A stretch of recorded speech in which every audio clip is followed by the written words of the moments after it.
broadcasting. Woo. Show me more. Oh, I don't want to see that much. Never mind. Anyway, this fan media panel is going to be talking about a couple things, and one of those things is videos. In fact, that's the only thing. So to start off, we're going to talk about what we do when we get a new toy that we want to make a video about. And since me and PL have somewhat different styles, you'll be surprised how many similarities there are in what we do. Tons.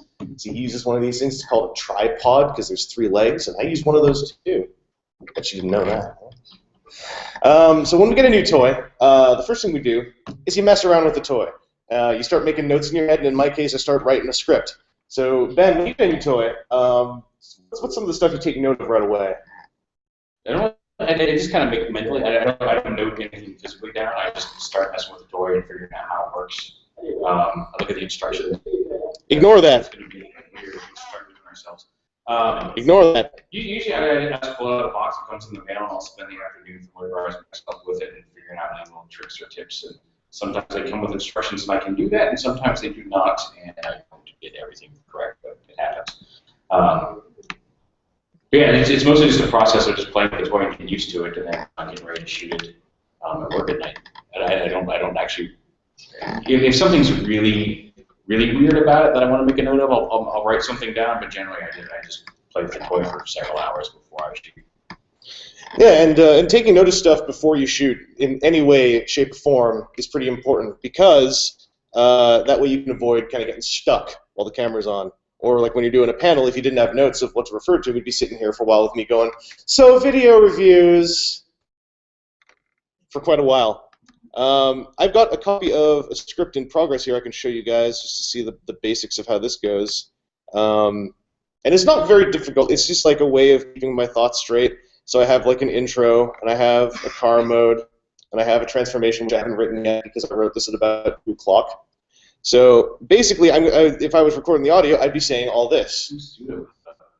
You're a pseudo glow. Ignore all the typos and stuff. Sometimes I write stuff phonetically so that when I'm reading it and trying to read it aloud while I'm reading it, I find it easier to process at times if I start throwing grammar out. That's why I don't publish these, because they make it look like I never graduated the 4th grade. So once you've done prep, the next thing you've got to do is record some stuff. Now in my case, I record audio based on this script. And I've already pre-recorded some, just for the magic of television. If I was to say, go like, ladies and gentlemen, this is Internet Personality Vandals here with a look at Celeritas. It's a cool red car, and it's from Quantron by Make Toys, and we're doing this preview thing. Ba-ba-bam. Now, I've connected my magic wire to my computer, all Bluetooth enabled and stuff, which is completely fake. And then we come over here, and you're going to hear exactly what I said thanks to the magic of television. Because over here in the intro,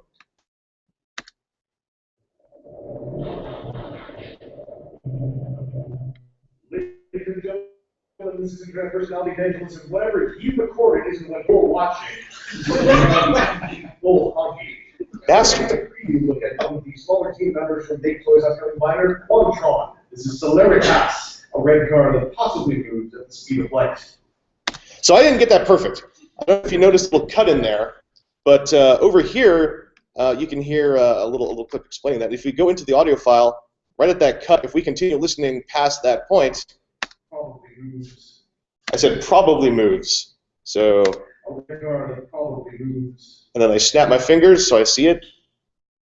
Possibly moves at the speed of light. So I changed the word probably to possibly, and then edited it so nobody knows. I do that a whole lot. In fact, I do it so much I start talking to myself. There is a big element that I screwed that up. Except you'd be surprised how often you can screw up even things that other people aren't supposed to hear. No way, I'll screw that. See, you couldn't understand a word I said there, right? There's no way to know how this goes on. So that's one of those times where I re-record something, and then you get this instead. There is no big element that I screwed that up. Or the joking bit right now where I said I'm screwing it up. Absolutely no way. Are you playing this? So that's how I do my audio. I came up with that about half an hour ago. In the meantime, we also tend to film B-roll or intro shots in your case, because you tend to take a few stills before. Yeah, I don't do the whole B-roll that Vangelis will do. Like generally, when I get ready for a review and get back on the mic, I will find the packaging and I'll do it all right here. I'll pull up. I just shoot on my iPhone and I just get a quick shot of the packaging. He's taking a picture of it. I swear, he's taking a picture of it. But you're going to see the whole video. It may even be up on YouTube by the time we're done with the channel. Yeah, look at this hot shot. And then I'll take a picture of whatever mode I'm starting off the transformation in. And then that's it. I'm ready to go. And then I turn it into video, and I get ready to shoot. And that's pretty much all the prep I do before. I set up my background, and that's all I do before I actually start shooting my video. Yeah, and then in my case, hang on a second. Let me get my settings all ready for this. This room's crazy. Did you know that? In my case, I tend to start shooting B-roll, or those. If you've seen any videos I do of late, I tend to have a lot of panning shots of toys because that way there's motion on screen. Like with your intro, there's stuff you have that slow zoom in, yeah, and it kind of catches your eye right away. I wish my ISO looked nicer in here. Oh, I fixed it! Hooray! So let's say I was doing Celeritas here. I'd get a look at the toy, get him in focus, and I'd shoot some B-roll, that maybe it looked a little bit like this. Just taking a look at the thing, maybe getting a low shot to show the crowd in the back, all out of focus, and then if the crowd started moving a whole bunch, I'd be like, maybe I should focus on them, but they're all deathly still. So I'm going to look at them anyway. Now they're in focus, and I can see General Techno. So, again, with the magic of television, rather than you waiting through moving this onto the computer, re-encoding, etc., I've got a little bit of that kind of B-roll all ready to go here for your viewing and pleasure. And by that I mean, here's just some raw footage. So this is like, it's filming the robot, trying to get a look at the details. And ideally this will, through complete magic of coincidence, match up to something I'm also saying at the time. That's also a table in a hotel. Hotels are the worst place to film anything because everything is yellow, no matter what you do. And for a quick example of what you can do about that, in this case it's not too bad, but bring this up to the front so you can see it. These all have color correction on them, very minor color correction, but if I was to take this color correction off, it gets a bit more yellow. That's a bit more blue. Yellow, blue, yellow, blue, yellow, blue, yellow, blue, yellow, blue, yellow, blue. We have another 45 minutes of this, so I hope you're ready for it. Do it faster and we can... Oh, we're going to strobe? It's time for a rave! Put the capsule in the back of your teeth and just bite it! Anyway, that's B-roll. That's all that stuff. Next up on the agenda, it was going to be an example of a review intro, but you already saw it. So, live audio stuff. Now, a lot of reviews I do now, I tend to do the audio first, but I do like to at least, in some sections, stick in a live audio part. Or I do reviews called Casual Cyberverse, which are entirely live audio, like how I used to do stuff back in the day, and how PR does stuff pretty much all together, which is what I call live audio recording. So why don't you show them your setup for doing that, and maybe film a little bit of a review type thing. I was going to do the whole thing. You want me to shoot? Want me to go? Get going, yeah. Yeah, I'll show you. I'm going to do this review of this guy here, right here on the table. My mic used to work really well on my phone and it cracked out, so now I've got this headset with a mic in it because it was easier to improvise and buy a whole new video setup. But yeah, I just set up. And this is a little Hipsomatic case I bought that came with an adapter for a tripod. So that's how I use my phone here. Make sure there's no fingerprints on the lens here. How much does a tripod like that run you? That tripod was $8 at Target. That's too expensive. All right. Another type of tripod you might find is called a GorillaPod. I had one of those too, but it broke. It poses, so if you're a toy nut, you can be all like, I can pose my tripod! All right, and I'm ready to go. So this is pretty much just shooting this live right here on the table. Alrighty, and here's the video review for a special TFCon exclusive review. Here's everybody on the audience. Say hi, everybody. I'm blocking that one for you. Yeah, you're fine. And this is Fans Project was really cool and let us play with these over the weekend to shoot a preview review of Quantron, we each picked a limb. I think Banjo's going to do Solaritas. This is Blind Fire. There's Strafe analog here, and he's a really cool little space fighter. Like, I was not real big on him. I don't think he was my favorite one in the set. I was looking at Nose Cone or Afterburner here. And then ever since I got to play with him, he's a really sweet little space fighter, and I think he's my favorite now. And Joe from Pre-Order 66 actually pointed out that if you turn sideways, it looks like one of those old side-scrolling shoot-'em-up, like Gradius or R-type of spaceships. So it's really kind of cool. So yeah, he's basically a spaceship. There's nothing. He's got the guns down here. The guns can actually stay underneath on this part, or you can pull them up here and tap them into the front of the starship, depending on how you want the guns to display. And it kind of looks cool this way too, if you have them up here and facing forward. It kind of stick out just past the tip of the spaceship and get a really nice glow. That light is actually giving a really nice glow to the translucent parts here. So that's basically all there is to that, and a transformer to go ahead and pull the guns off. And he's got one of the basic transformations in that you just kind of come out here, just kind of push up on the. I find you want to push up on thrusters versus just pulling down, because you can pull it off the ball joint at the hip. But if you just push up on the thrusters, the legs extend. You just slide those down, fold these panels back like this, flip the foot around under like that.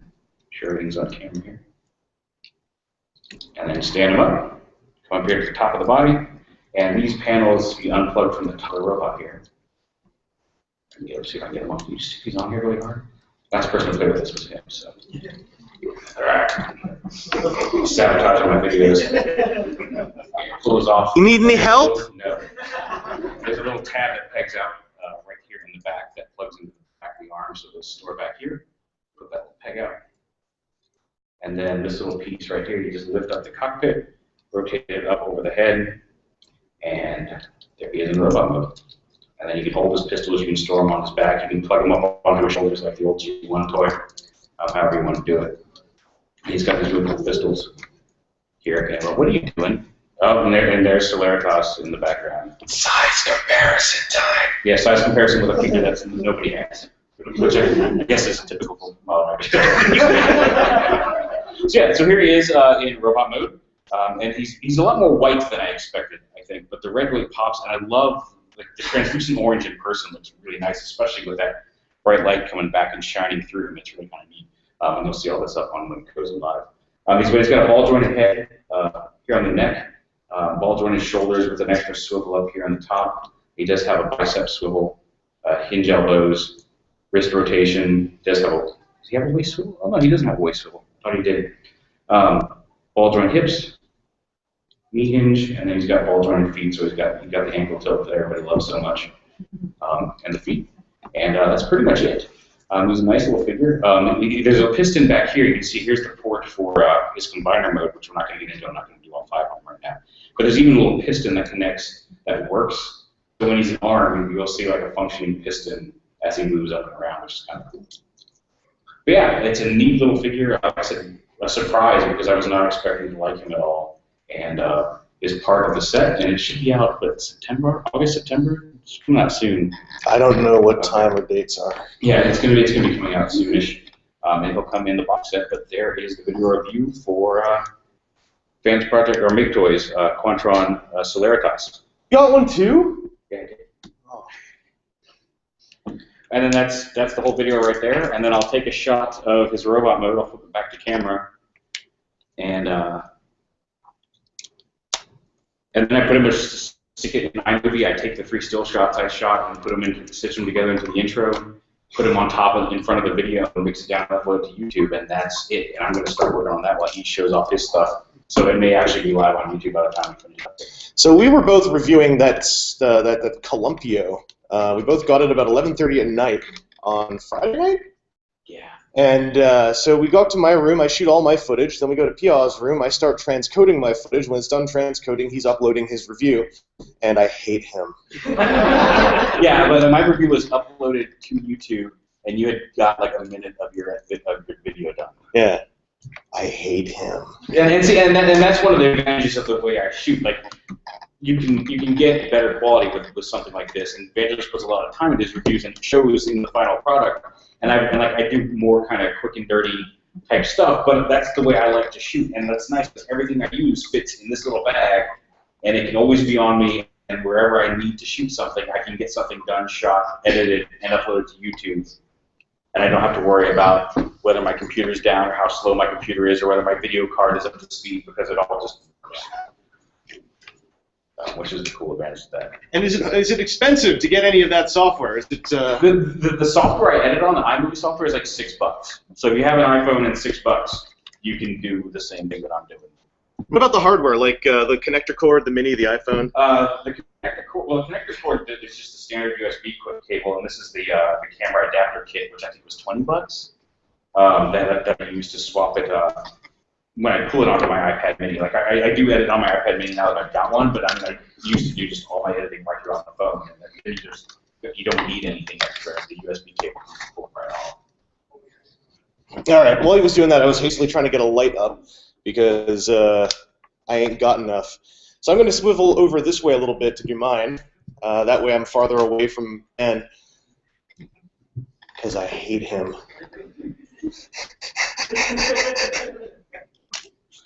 So I'm going to do the posability section for Celeritas, because usually I do live audio for my posability sections in order to maintain a little bit of that magic you get from live audio, which is reacting to the situation as it happens, improvising, etc. I sometimes try to improvise in my pre-recorded audio. It feels natural. And that's really the main thing. No matter what you're doing, it's best to try to sound natural, like if I was going to give any kind of piece of advice. Because if you sound stilted while you're talking, or it sounds like you're reading off a piece of paper, it eventually starts to show through when people realize you tend to speak the same way when you're reading off a piece of paper. And now we're going to start taking a look at the posability of the robot mode of Celeritas. And like if I spoke like that all the time, I think I would actually get murdered at a convention. So I'm going to get this going. Now, when I do audio thing here, if you are someone who wants to use an external audio source, like a recorder like my Zoom H4n, rather than a shotgun mic or just your onboard audio, you're going to need to synchronize that audio. And something I do to synchronize that audio is I push play on here, and then I do this. Celeritas posability. And those are the kind of things in my outtake reel. That's why I don't have one, because it's boring.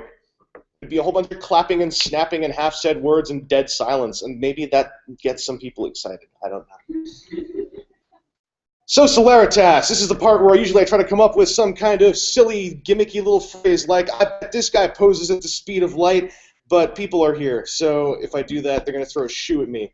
I don't know if you can see in the background, but there are actually people here, and this is really terrifying. Let's put the toy back in front of them so I don't have to see them as humans.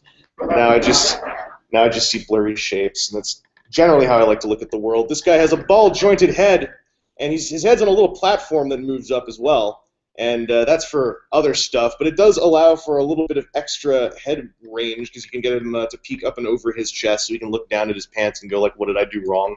He's got ball-jointed shoulders, and they've got that thing that you get sometimes with these kind of toys where it's a ball joint and then the socket on the ball has its own outward hinge, so you can have a bit of outward motion while having a huge shoulder pile-on. This guy's got ball-jointed elbows, just big old ball socket elbows, and they give you an implied bicep swivel because they're big, bad ball socket, big, fat, right in the socket kind of ball joints. He's got a ball-jointed wrist, although it doesn't really get any kind of side-to-side motion that's meaningful. It can turn the other way, so he can be kind of like, but that's about it. His waist has a joint, but you have to unlock this butt flap back here to make his waist joint actually work. And if you do that, then his waist can start swiveling around, so he can get his hips going and dance a little bit like you like him to do. He's got ball-jointed hips with a pretty good range of motion, a thigh swivel with them mushroom pegs. He's got a soft, detented ratchet on his knee. It's not like the kind of ratchet where it's going to make it go from click to click and nothing in between. It's soft. It's perhaps slightly buttery, but a little bit rough and potato-like. Well, that's how we define ratchet joints. And this guy has ball joints down on top of his feet, which gives him a little bit of toe tapping action and just a tiny bit of ankle tilt, so that means we don't have to throw him in the trash. I have brought out my backdrop.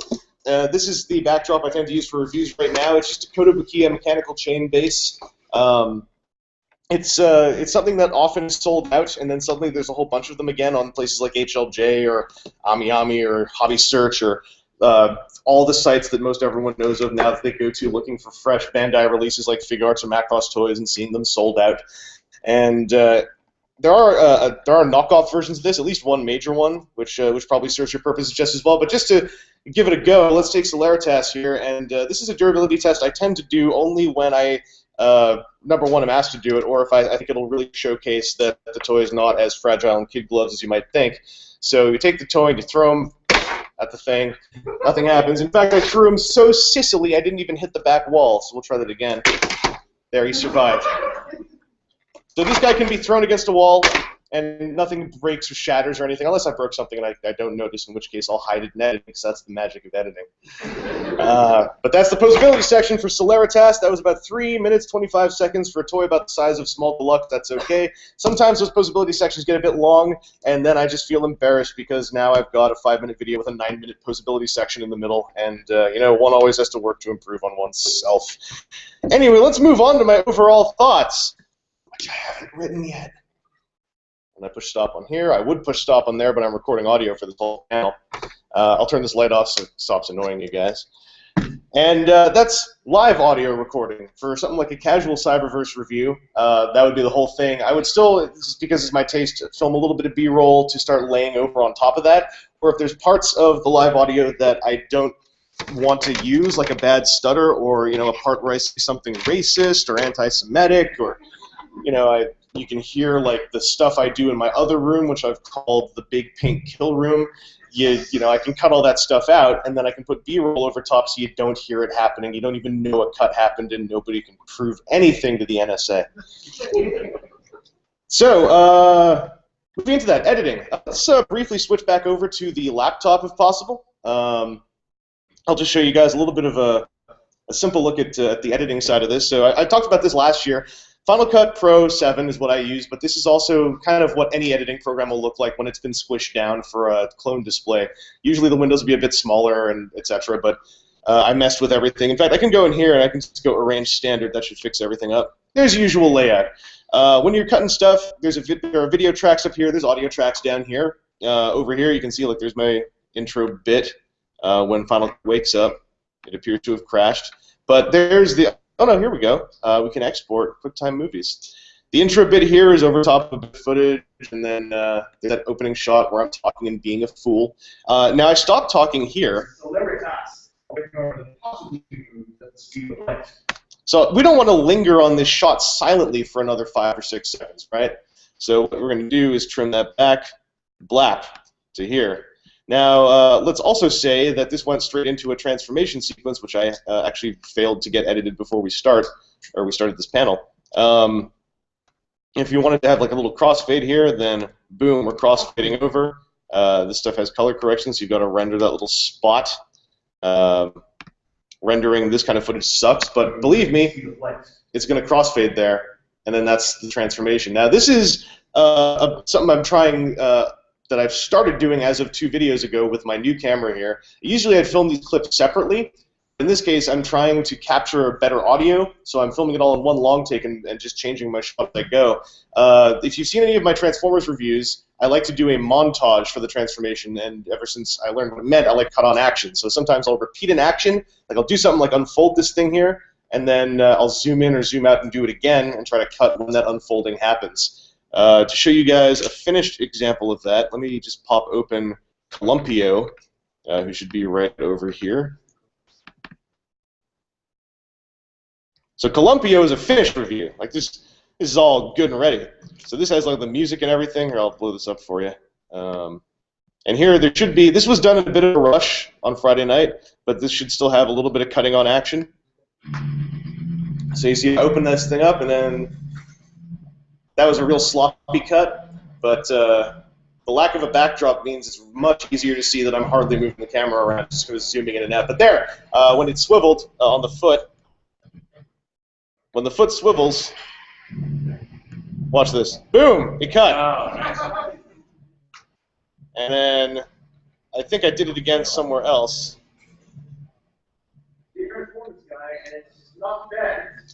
That was a sloppy cut, but I tried my best. Sometimes you want to go back and redo things a whole bunch. Sometimes you're on a tight schedule, like with this thing. sometimes also being too much of a perfectionist when it comes to product review, and I hate saying this, but if you are someone who wants to make like weekly videos or even like 3 videos a week, eventually you'll hit a wall where sometimes stuff will slip through. As long as the overall thing feels good, that's the main thing. But yeah, that's a transformation montage, and there's a crossfade that has been rendered. Anyway, did any of you guys get Columpio? No. Oh, that's a shame. Well, thanks for speaking on behalf of the crowd, Malwave. Let me just check the rest of our agenda here. I think we're nearing the end of our scripted bit, and we're making good time, too. That's some editing and stuff, like on a simple level, a little bit of advanced stuff, cutting on action. You do a little bit of editing in terms of iMovie on there, Right. and that involves setting up your intro and just cutting the front and back. Oh, whose advertisement is that? I don't know. I had it uploaded, and now I don't know. Why can't I get back to my... YouTube is also a very fickle mistress who will sometimes sit at processing 95% for literally hours. Anyway. Well, I had a percentage there, and now it's gone. Now someone's playing. So. It's on the bottom right corner. You're sponsored by what? KY. It's a good thing you guys didn't see that. Let's switch back to the camera too, if we could, because yeah, I was thinking if you could hold up the iPad Micro Mini. The iPad Mini. If you could pop open iMovie, maybe show people just what the little iMovie project looked like. Oh yeah, the iMovie project. I don't know if I can back out of this and have it still uploaded. Oh, okay. No worries. Well, I guess we're gonna find out. All right. This is exciting. Yeah, basically here's the movie as I laid it out. Where's the camera at? You can see it right there. That's my project. Pull it up. Go back into the editing. And it looks like this. I pull a clip in. Basically, here's my video clips up here. I've got the top one is the middle one is the one that I shot, but I could just stitch the pictures together. The bottom one is the main video file, and then when I actually just go ahead and pull this up. Basically editing it in. Come on. There's an empty project, and so to add to it, I tap on that, I drop it down, and then I'll add, and that's the intro done. I tap down, I add the raw video. I can adjust the, and that's the thing I like about the iPad Mini versus the phone is I can tap on that. It brings up the audio. It should be showing me the audio waveform. But it lets me, I can see the percentage, I can raise or lower the audio if I need to. And then it's just a matter of I just back out here, I hit that. And a famous review, My Movie One. I hit save video to camera roll, I hit the quality I want to save it at, and then just exports. And once that's done, that takes a few minutes. It takes about a minute for every minute of video. This one's a little faster. And then once it's there, it's in my camera roll, and I can go. Usually I pull it off of here and use my computer to upload it. The hotel Wi-Fi here is insane, so it's actually uploading to YouTube in the YouTube app right now. Let me check on that. That's conversation. I'm just doing some sick focus pulls over here. Hope you don't mind. Yeah. So right now, it's like 36% uploaded to YouTube right now, straight out of the iPad, and that'll be ready when it's ready. Oh man, we have some chat over here. Sorry, I'm just checking the stream that I forgot about as soon as I got started. And I think they're starting to realize that none of them can see anything because the webcam is pointed at the side of my face. But I have no way of really hooking a good webcam into here right now because I don't have one. So I'm not really well set up for streaming. But, yo, don't worry, streaming guys. Here, I'm capturing you on screen. We've got like 3 angles on this thing, too. So. Yeah, we got multiple. This will look good when it's done. Anyway, when it comes to posting videos, just I thought quickly we could mention, I mean, it seems like it's pretty simple logic. Also, before I go into that, I just realized you all saw what his editing program looked like, right? And you remember what mine looked like with all the strips and stuff. Like, any editing program generally will run under that kind of logic. You know, you have video, you have audio, you can put cuts in wherever, you can change levels wherever, opacities, whatever. Once you learn one, it's not hard to learn another, is the main thing. Yours has this, yeah, but I don't have quite as much control. Like I've got one audio track. I can't add multiple audio tracks, at least that I've found yet. But it's the same type of thing. I deal with multiple audio tracks at work all the time, so I don't care. Yeah. He's all like, I do this for a living. I'm award-winning. Don't test me. When it comes to posting, though, there's a couple of little things that can help out, because you do have to make a title, you have to make tags, you have to make a thumbnail. Title, it's generally good to put the name of the toy first. For years, I would put the name of the show, which is a word I don't like using for it, first. And that just meant that if you saw search results, you'd see my name 500 times with weird alphanumeric codes behind it, and occasionally you'd see the name of a toy. So I switched that up, and it just makes presentation a lot better, especially in a search engine or suggested video sub-window. When it comes to tagging, what I recommend, number one, please don't be, like, I know they tell you to, but don't fall into the trap of just putting the tags of the names of a bunch of popular movies in there, since now no one can see tags, and thus you can get away with anything. Because I think it's kind of gross. It's also a whole bunch of work. What I do is I have like a pre-made set of tags that apply to any toy: action figure, toy, collectible, review. If it's a robot, mecha, robot. If it's a transformer, transformer. And then that already, I think, covers a whole lot of ground. I put the name. I double up on the name of the toy. Oh, I do that too. Yeah. Stuff, but yeah, I don't go nuts with it. 75%. Although I will share some inside baseball I learned from a series of, and this is a really gross word, webinars that I took with someone from Google. Yeah, I know you. Yeah, Joe. Webinar. There's a man in the audience literally throwing up right now. I took a webinar with someone from Google YouTube along with a couple of other partner users, and I asked a question to clarify something I was not aware of. There is a title, there's a description, and there are tags. There are words in all of those. That in those three sections of text are all blobed together when it comes to creating the stuff that Google sifts through. So if Transformer shows up in title, it doesn't actually have to be in description or tags. However, we're all fickle human beings, and if we don't put it there, something doesn't feel right. But if you forget to put something somewhere but it's in one of the other fields, don't worry, because it technically is in the search field. Yeah. I mean, I do the same thing. Transformers. Sometimes I'll throw a robot in there, but like a company who makes it, the name of the toy. Sometimes I'll throw the alt mode in if it's a jet or something weird, and then an action figure, video, review, beyond. That's pretty much it. Yeah. I don't go nuts with tagging everything. Age of Extinction, super awesome, special clip, only here on YouTube type stuff. Well, have you ever? But even then, you've hit the character limit before, right? On tags? Yeah. Oh no, I had the character limit on tags just last night, yeah. And it was not because I was doing too many tags. It was because Super Bowl, soccer. I posted from this for the first time when I posted the Columbia review, and it says enter tags, and I would enter the tags the way I usually do in the box, and apparently they want you to do one tag at a time. So I had typed like 4 words and then hit the character limit because like I guess each tag can only be within a certain character limit. I didn't fill the box or anything. It was just you had to enter 1 word at a time, and I just filled the character limit on words.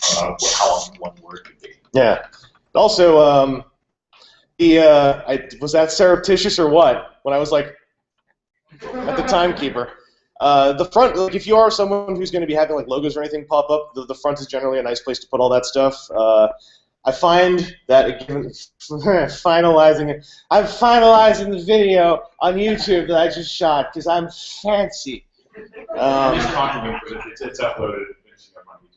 Generally, I find it's good practice, and most viewers I've spoken to prefer this if the review itself is a blob that's in the middle of everything or on the front of everything. Or on the, like basically, so the review is not like stopped to go like, by the way, while I'm doing this, I just want to pause to tell you how much I love to drink. I'm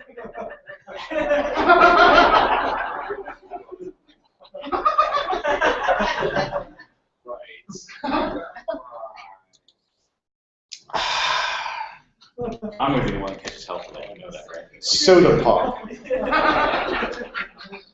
By the way, visit my sponsor, kbtoys.com. So try to keep that stuff, somewhere where it's unintrusive is my recommendation, because I find that doesn't muddy the message too much. You didn't give him his gun. He doesn't need his guns. He's a pacifist. Brandis is a pacifist. His guns are made of like laser. It's crazy. Anyway, that really is the crux of our pre-recorded part of the panel. We've got just under 10 minutes for Q&A. If anyone has a question about really anything, life, general, YouTube things, why I didn't actually build another layer on here, there's a mic in the middle if you would like to ask anything. if you want to have any examples of questions you could ask, you could go up there, for instance, and go like, hey, Evangelist, why is there no Hercules video up yet? Or you could say, hey, where's the washroom? Or, what? Michelle? I heard a rumor that your soul is made of cheese. Well, that's a real good question, and it's one that's worth answering. It really depends on what you think a soul is. Is it food? Is it consumable? Is it palpable? Can you squeeze it? I think it's deep within you. I have a question for you, Ben.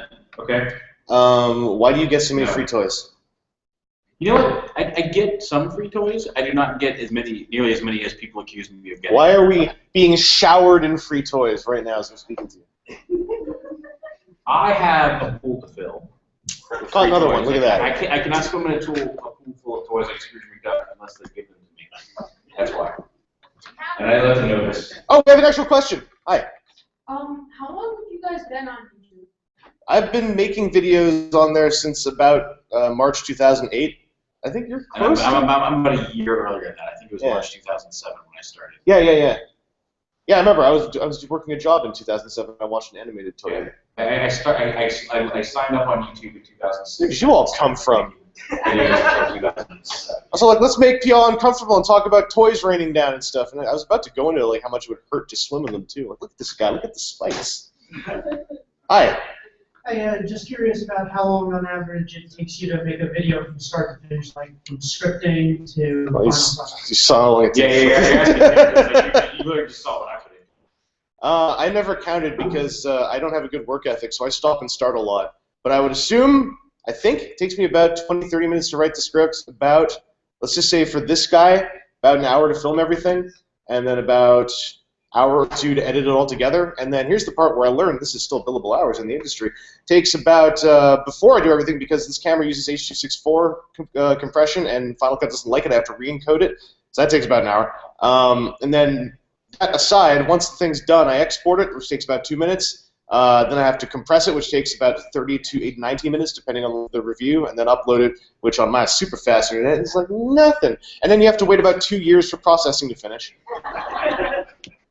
But yeah, the way I do stuff tends to be a multi-hour thing because I'm picky, and then because I'm so picky, I miss real obvious stuff, and it ends up looking pretty. But thank you. Okay, I have a couple questions for the both of you. Okay. So for Evangelist, what exactly inspired you to put subtitles in your videos? I tried to make 2 video reviews before I ever made a video review, and I trashed them because I thought they sucked. And so I did them again, and I trashed them because I thought they sucked. And I don't even think I still have the footage. It was Mugen Hercules was the thing I was trying to do a review of, and I never actually ended up doing a review of him. But they were there originally so that instead of refilming everything, I could just call out when I screwed up or when I think it sucked. And then they stuck around there because I kind of liked them. And, you know, they're easy to work with. Okay. And as well, how exactly did you do, like, in your older videos when you were to, like, swipe to another scene? How exactly did you do that? Oh, that's called a Hitchcock swipe. So let's say, I'll even turn this on. In the post-produced version, you'll see this happen. So let's say that I was, like, sitting here. I'm sitting here filming this little guy who's looking at you while you're asking the question, and we're doing a focus pull on him, blah, blah, blah. So now I'm going to go like, what? Right? And so what I do is I move him, I put him here, so it looks like he's just somehow turned into Drill Man. What I do is I line up this shot here, and then I go over here, and I go, huh? Oh, look, it's Drill Man. And then you saw how I cut stuff in there, right, on the timeline. Basically what happens is I find the blur going this way. I cut during that blur, like the blurriest part of that blur. I find a similar looking real blurry blur on this side and cut there, put them together there so that those 2 pieces of unrelated blur match up and look like the same blur. It's a real simple trick. Anyone can do it with any camera. A lot of the top-rated Vine videos I've seen use that as a trick to do editing like that in a real kind of clever way.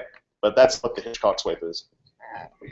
You know, one thing I've always been wondering, what the hell does PIA mean, and where did it come from? It's a long story. I mean, I get that question a lot. If you've ever seen Return to Oz, which was a movie that came out when I was a kid, there's a character called the Gump, and the Gump is just, he's technically supposed to be like a kind of a moose-like character in Oz, and there's the head of one mounted in this palace that Dorothy gets trapped in. And to escape the palace, they've got this magic powder that can bring things to life. So they build this giant flying contraption out of some couches and some like palm fronds, and they put the Gump head on the front of it, and they sprinkle the powder, and the magic words to turn it on are Weeaw, Teeaw, Peeaw.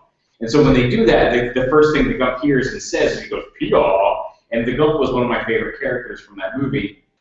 And so when I was trying to come up with a username, and I didn't want to be, like Nightwing 76 or Optimus 415, one of those type of names, I was trying to think of what do I like that nobody will ever copy. And that's where it came from. It was just the most unique thing that I could think of that not a lot of people knew about, and there wouldn't be 18 of them already signed up under that username. And that's where it came from. Looking back, and I was never way before I started doing any of this stuff. Looking back, I wish I could, 1977. This is out here. Is this where we discover that his username is Optimus 1415 and you just totally... I don't copy. You're probably better. You probably have a far more, you get more done, I'm sure, and, you probably see sunlight more often. It's not necessarily for the worst. Is that too? Should we cut off after whoever's in line here? If these two are quick questions, then we'll be done. Okay. I just have a quick question. I've heard you talk about this on the podcast. What are you doing to the... I've heard you talk about this on the podcast once or twice, about you have this floor polish technique to help tighten up joints. And I know you've described it in detail once before, but I've never been able to quite get it down. I was wondering if you could either explain it again, or maybe one day do a tutorial or something on it. I'd love to do a tutorial. I can quickly explain it, though. It's Future Floor Polish with Pledge. Those are all the buzzwords. I think they changed their branding, though. It's basically a watery clear... It's hard to find because they change the label every 4 months. Yeah, it's watery clear floor polish. The way it works is it's like the old super glue nail polish trick, just adding thickening coating layers to something, except you do it with this floor polish. You let it set for 24 hours, if you can be patient, and I'm not, before you put the stuff back together. The upside of floor polish is it does not cause as many overt chemical reactions as nail polish or super glue can cause. I tried to use super glue and nail polish on Animated Swindle's ball joints, and they melted. They literally melted before my eyes. Gummy strings of plastic coming off as I pulled the joint apart. So floor polish is a much safer way because it also you can just scrape it off, wash it off. It doesn't you don't drink it or anything. Pour it on yourself. If you get some on your hands, if you get some on your hands, you won't die. So it's safer. And yeah, it's generally fill up a bottle cap with some, dunk a ball joint in it, like the ball part of a ball joint, the mushroom part of a mushroom joint. You can use a toothpick or something thin to feed it into a hinge joint, and just generally use it sparingly, but in layers. And I hope to show a video. I hope to do a video showing that sometime. Thank you very much. Last question. Well, you sort of answered my question about the subtitle, so I just ask, how's the durometer on your backdrop there? Well, the durometer's not bad. It's kind of rigid. If you can see, it's not really bending when I do this. It's just making a really irritating creaking noise. But durometer is a buzzword I recently picked up from people talking about soft PVC. But the durometer of this thing, this is hard ABS, so it's not actually very durometrical. Hey, Michelle, how do you like this? I would listen to that all. No, he's not my room. Alrighty then. We did not get our own room to the staff. We were all welcome to one, maybe two selections, and it's better let the room. And just real quick, just 1 second ago, the video that I just shot was live on YouTube, so if you want to check it out, it is up and ready to watch. Wonderful. Big hand for our guests. Thank you. This will all be up on YouTube, hopefully, and always feel free to send us questions about whatever. Everyone wants to make stuff, and everyone should be able to make what they want. Absolutely. You have 4 minutes to buy the TFCon DVD in 2013. What you do is you walk past registration, go all the way to the back, and the guy named Sonny's selling it.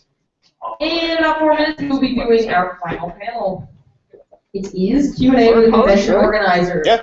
You have new Someone ideas, discovered it a couple years thoughts, ago. positive feedback, Yeah. negative feedback, That's moving nail over polish religious scrolls. Yeah, nail polish and super can cause, like nail polish can I'd constrict, love to hear. more so than cause chemical reactions. But sometimes, I've heard of it, it hasn't happened to me, but it can constrict and then sometimes damage like a thin thing that it's been applied to. So is it a wooden floor polish? It's for tile, I think. Tile? It's the clear watery one. Is the best way to describe it. Yeah. I always polish my new house anyways, but okay, double And up on it smells kind of fruity. Okay. And it dries like kind of just like gum. So if you have a pool of it and you push your finger into it, All right. I got it for free. all right, it's really helpful stuff. And one bottle of it will like last you a lifetime. Absolutely, right? Okay, cool. And you just dip the ball into it, man. Yeah, take the ball, dip it in, coat it, let it I don't have drip. to worry about the inside of the joint. Just the ball part. I mean, you don't usually like what I do is I don't do it the right way, but what I do is I dip it and then I put it in the ball joint, swivel it around, and pull it apart again, so both ends get a bit of it. And I'll wait a little while, and you're supposed to wait 24 hours. I'm impatient, so I'll wait till it's kind of set, and I see if it's even doing anything. Right. If it is, then I'll let it set. But if it isn't, I'll dunk it again, and then Cool. Nice tip. yeah. I was wondering what the podcast is. Oh, you mean the podcast that we're doing at 5? Yeah. That's just an episode of the WTF, a TFW podcast. It's a weekly Transformers show I do on TFW2005.com. And it's just me and a couple of hosts. We just talk about the week's news and what we got. Food, life. Be here at 5. What are your thoughts on these faction feuds lack of capes? That was already that part I already had planned because I didn't want to have the cape 3 years in a row. So I didn't want to murder it. But then I thought the faction feud started at 10. Here, you can see it right here on my badge where it says when the faction feud starts. Did you need? Oh, That was an extra. It starts at a clock. The one that So- was in here didn't have the telescope. Showed it off. How do you feel? Yeah, you did, 'cause I was right in front.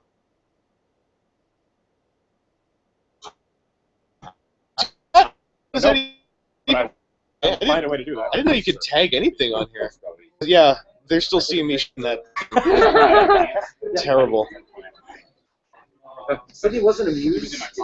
So anyway, I'm gonna jump on it when it goes off.